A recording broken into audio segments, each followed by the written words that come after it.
नमस्ते बच्चों, कैसे हैं आप?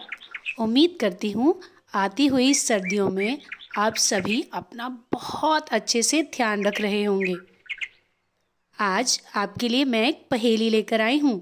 सभी अब इस पहेली को बहुत ध्यान से सुनेंगे और पता लगाएंगे कि ये क्या है। चिड़िया नहीं पर मैं उड़ती जैसे पतंग, होते मुझ में बहुत से रंग, और करूं दोस्ती हर फूल के संग। बताओ बताओ कौन हूं मैं? बिल्कुल सही, तितली। तो आज हम एक कविता सुनने वाले हैं जिस कविता का शीर्षक है तितली और कली। हरी डाल पर लगी हुई थी नन्ही सुंदर एक कली, तितली उससे आकर बोली तुम लगती हो बड़ी भली। अब जागो तुम आंखें खोलो और हमारे संग खेलो, फैले सुंदर महक तुम्हारी, महके सारी गली गली।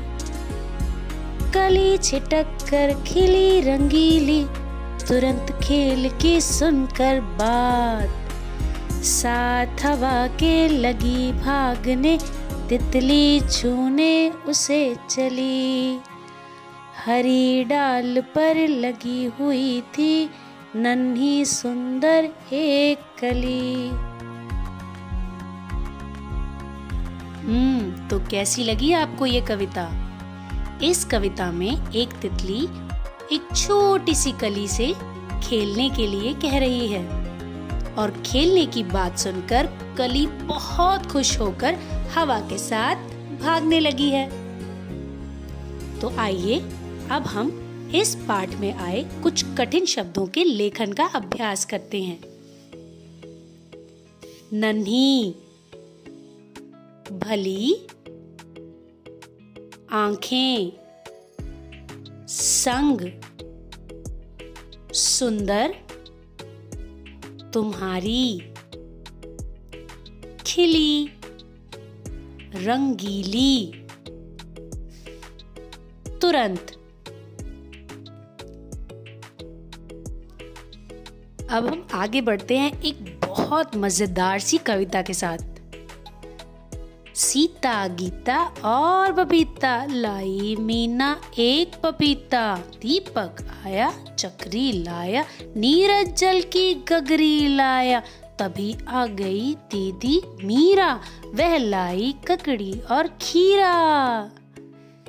सीता, गीता और बबीता, लाई मीना एक पपीता, दीपक आया चक्री लाया, नीरज जल की गगरी लाया, तभी आ गई दीदी मीरा, वह लाई ककड़ी और खीरा।